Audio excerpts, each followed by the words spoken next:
मिसाल 4 साल।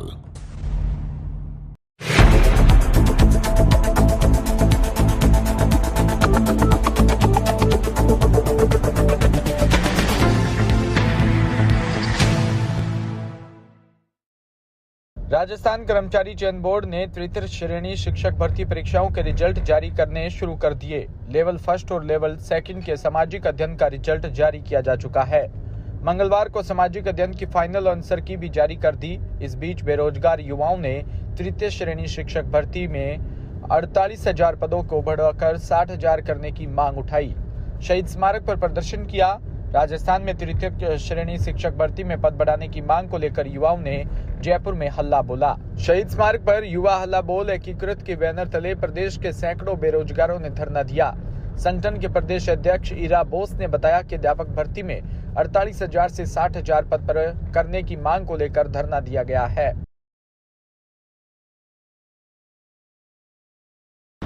बताइए, आज आप यहाँ बैठे हैं, किस लिए बैठे हैं? जी, हम शहीद स्मारक पे कल से हमारा धरना चालू है और अध्यापक भर्ती के जो पद बढ़ाने की मांग को लेकर के पहले हम लोगों ने सांकेतिक धरना दिया था। अब कल से हमने ये जो रेगुलर धरना स्टार्ट करा है और कल हमारी वार्ता नहीं हो पाई थी क्योंकि हमारी वार्ता यहाँ तो कुलदीप राका जी से हो, यहाँ उनके अलावा कोई सरकार का जो नुमाइंदा जो हमारी बात को सीएम साहब तक रख सके, लेकिन हमारी वार्ता नहीं हुई थी। तो आज दूसरा धरने का दूसरा दिन है और दूसरे दिन के अंदर ये इसी प्रकार जब तक ये मांग 60,000 पद नहीं हुए जब तक ऐसे इसी प्रकार बैठे रहेंगे और ज़रूरत पड़ी तो उग्र आंदोलन करने के लिए सरकार मजबूर कर रही है और हम वो भी करने को तैयार हैं। क्या रणनीति रहेगी आगे की अगर सरकार आपकी तरफ ध्यान नहीं देती है? आपने देखिए, अब आपको अनिश्चितकालीन धरने पर बैठना पड़ रहा है, तो क्या आगे की रणनीति रहेगी? देखिए, सबसे पहली बात तो ये है कि ये जो भर्ती है 2019 की है और अब इस भर्ती को टाइम हो गया 4.5 साल। 4.5 साल होने के बाद में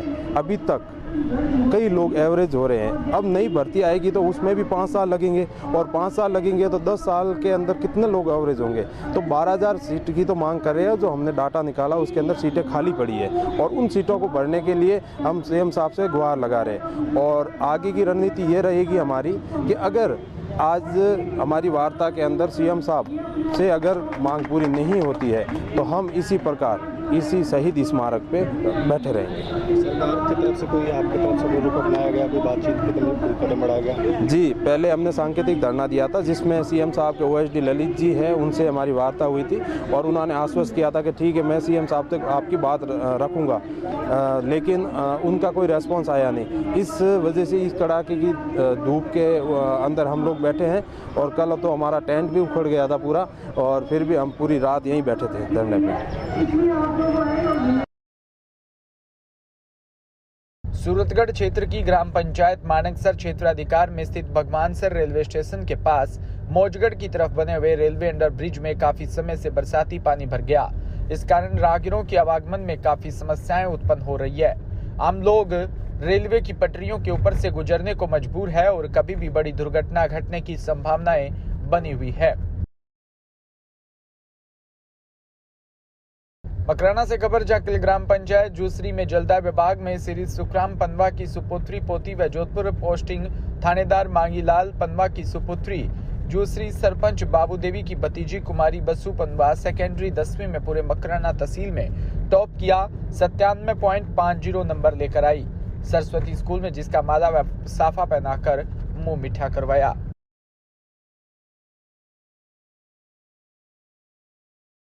जवाल नगर पालिका क्षेत्र में विवादास्पद भूखंड का पट्टा समाज विशेष द्वारा पट्टा जारी न करने को लेकर नगरजनों ने पालिका परिसर में धरना देकर अधिशासी अधिकारी महेंद्र सिंह राजपुरोहित को ज्ञापन देकर आपत्ति दर्ज करवाई।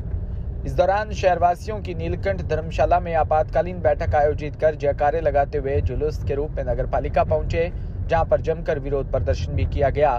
तो वहीं शहरी जनों द्वारा खसरा नंबर 288, 290 व 292 में से अतिक्रमण को हटवाकर आम रास्ता खुलवाने की मांग भी की।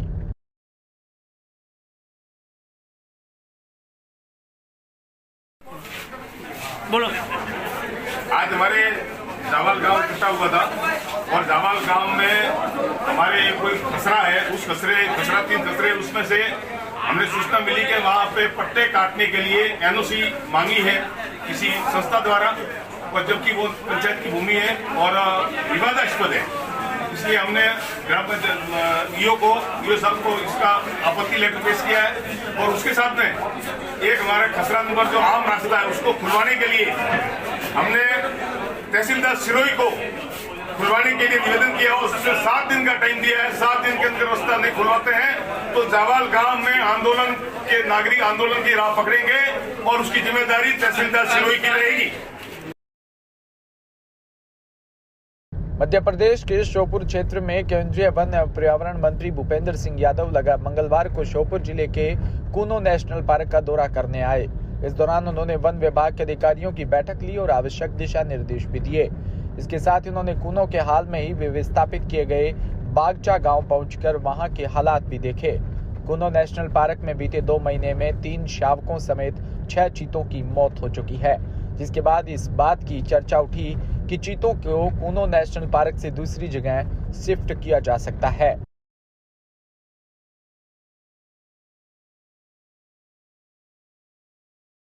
अभी तो प्रोजेक्ट चीता हमारा कूनो में ही चल रहा है।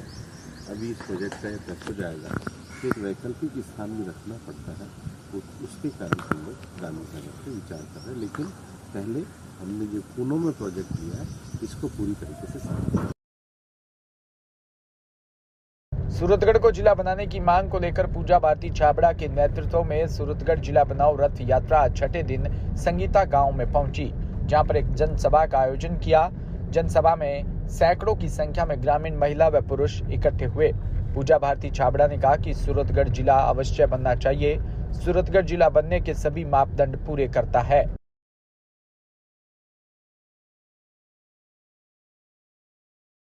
जयपुर में आज प्रीमियर हैंडबॉल लीग के आयोजक blue spot entertainment private limited ने बुधवार को जयपुर में लीग के पहले सीजन के लिए एक विशेष लॉन्च सम्मेलन आयोजित किया।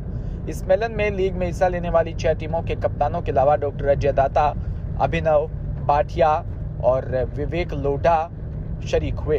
भारत को हैंडबॉल के लिए अगले हॉट बैड के रूप में पहचाना गया और इसके पीछे के मुख्य कारकों में से एक प्रीमियर हैंडबॉल लीग की शुरुआत हो रही है।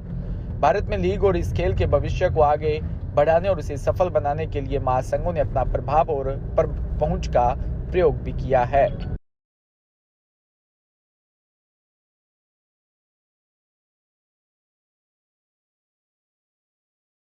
स्पोर्ट मिल रहा है हैंडबॉल, ऐतिहासिक क्षण है, गर्व की बात है। यहाँ पर 6 टीमें आकर के आपस में बैटल करेंगी। ये इस बॉल से गेम खेला जाता है जो आपस में, जैसे फुटबॉल आप देखते हैं पैर से खेला जाता है, ये हाथ से इस बॉल से खेला जाता है जिसमें गोल होता है। एसएमएस स्टेडियम में होगा रोजाना शाम को 7 बजे से 10 बजे तक। और जो नहीं आ सकते हैं वो अपने घर बैठे जियो सिनेमा पर और स्पोर्ट्स 18 पर रोजाना टीवी पे देख सकते हैं। रोजाना अगले 8 तारीख से जो कल आ रही है और 25 तारीख तक ये सबको देखने को मिलेगा। सभी दर्शक पहुंच सकते हैं या टिकट की दर्शक कैसे? इसमें हमारे वेबसाइट के जरिए हम वो रिक्वेस्ट देके हम इनवाइट कर रहे हैं। टिकट्स बिकॉज ये नया स्पोर्ट है तो लोगों की अवेयरनेस नहीं है, तो हम इसलिए इनको इनवाइट के थ्रू और मासेस के थ्रू दे रहे हैं। मुफ्त है, टोटल मुफ्त है।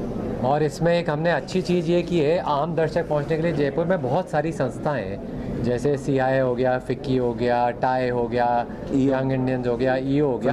तो हम सारी संस्थाओं के साथ जुड़ करके उनको एक दिन समर्पित कर रहे हैं। वो अपने सदस्यों को लाएं, बच्चों को लेके आएँ, एक एंटरटेनमेंट की तरह स्पोर्ट को देखें और जाने कि इंडिया में क्रिकेट के अलावा भी बहुत सारे ऑप्शंस हैं, इनमें से एक ये ऑप्शन भी है और उसको अच्छी तरीके से वो एक्सप्लोर कर पाएँ।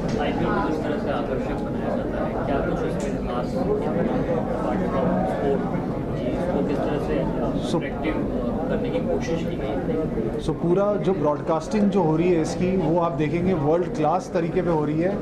आई थिंक इंडोर स्पोर्ट में इस तरह की ब्रॉडकास्टिंग रिसेंटली कहीं नहीं हुई है। तो कई फीचर्स होंगे, हम सब चीज़ें यहाँ बताना नहीं चाहेंगे, बट जो उसे देखेगा वहाँ पर और टीवी पे भी आप इसको देखेंगे तो आप लोग देखेंगे किस तरह के ग्राफिक्स, किस तरह के एनवायरनमेंट क्रिएट किया जा रहा है, जो प्लेयर को, इनफैक्ट प्लेयर को प्राउड फील होगा जब उस टर्फ पे उतरेगा। इस तरह का माहौल हम स्टेडियम में क्रिएट किए। आपने देखा होगा जो टर्फ की बात करी है मेरे दोस्त अभिनव ने, ये इम्पोर्टेड टर्फ है। ये टर्फ आज तक ऐसे टर्फ पे हुआ नहीं है। ये टर्फ मंगाया है स्पेशली इस लीग के लिए, और करोड़ों रुपए का टर्फ आता है जो टर्फ यहाँ पर लगाया गया है। खिलाड़ी को ना लगे, उसको खेलने में मजा आए, और ये इंटरनेशनल अगर जाना है उसको तो इस पर खेलना होगा। ये भी एक इम्पॉर्टेंट बात है जो ध्यान रखी गई है। कुछ छोटी छोटी चीज़ें हमने पहले भी मेंशन की, जैसे हमारा जो कैमरामैन है वो पोलैंड से आया है, वो स्पेसिफिकली इसी को गेम को कवर करता है, क्योंकि कैमरामैन भी ऐसा होना चाहिए जो इस गेम को समझ पाए कि किस तरीके से कैमरा करना चाहिए। वो आया है। कमेंटेटर हमारा स्पेशलिस्ट आया है यूके से, जो इसी स्पोर्ट के बारे में कमेंट्री कर रहा है। तो हमने कोशिश की है कि इसको एंटरटेनिंग भी बनाया जाए compare to all the other sports that we. Game इतना फास्ट है, 1 घंटे में 57 गोल्स इज एवरेज, तो आप एंटरटेन्ड ही हो पूरे टाइम। एक बार स्टेडियम में आ गए उसके बाद आपको और कुछ चाहिए नहीं है। मेरे ख्याल से सीट से कोई उठेगा नहीं, ऐसा आनंदेश्वर जी ने क्लियर कहा है कि एक बार बैठ गया वो उठेगा नहीं यहाँ से। हर मिनट इस बॉल से गोल होगा, हर मिनट। आप देखिए कि इसमें वो जो रिप्ले वाला टाइम है वो आपको बहुत कम मिलेगा। हर मिनट में एक गोल हो रहा है। तो जैसा फुटबॉल में 3-4 गोल होते हैं, इसमें हर मिनट में एक गोल हो रहा है। तो स्पीड बहुत फास्ट है। इसलिए पांडे जी ने कहा था कि ये संसार में ओलंपिक का सबसे फास्टेस्ट है और वर्ल्ड का सेकंड फास्टेस्ट है आफ्टर आइस हॉकी। तो आप ये देखिए कि इतना इंपॉर्टेंट गेम है अपने लिए। कबड्डी की तरह आप उम्मीद कर रहे हैं कि हमें कहेंगे हम किसी से कंपैरिजन नहीं कर रहे हैं, हम हमारा रास्ता खुद खींचेंगे। और दूसरी इंपॉर्टेंट चीज़ है, हम तो चाहते हैं भारत में सभी स्पोर्ट्स बड़े, स्पोर्ट में ही शब्द आता है स्पोर्ट्समैनशिप। एक स्पोर्ट दूसरे स्पोर्ट से कॉम्पीट नहीं कर रहा, सारे स्पोर्ट सारे एक साथ आने चाहिए। आप भी कहीं जाते हो रेस्टोरेंट में, आप चाहते हो 5 ऑप्शन अवेलेबल हो, तो सारे स्पोर्ट्स ही इंडिया में अवेलेबल होने चाहिए। एक कम्पीट क्यों करें दूसरे से?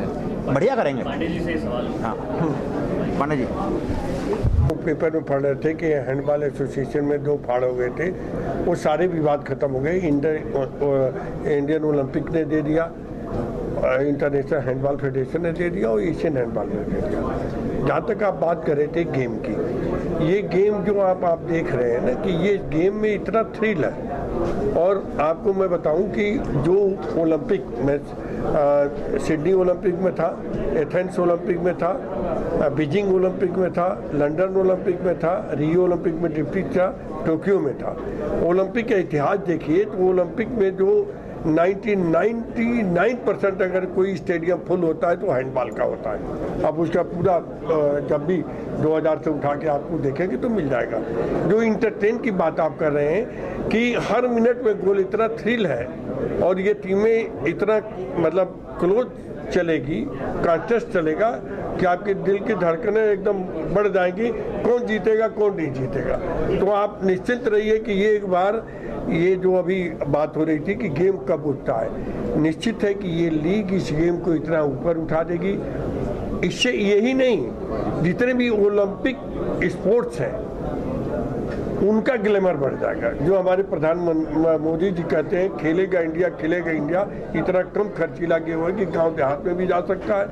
खेल मंत्री जी कहते हैं फिट इंडिया, हिट इंडिया। जितने भी मोटर स्किल है, जब भी कोरोना आया तो उसमें आपने देखा होगा जिसके अंदर प्रतिरोधक क्षमता है वो सर्वाइव कर गया। तो आप इस गेम को देखने के बाद मेरा दावा है कि खुद एंजॉय करेंगे और कवर कर रहे होंगे तो लास्ट तक बिना कवर किए आप जा भी नहीं सकते। अब तो ये तो होस्ट का काम है, आ सकते हैं।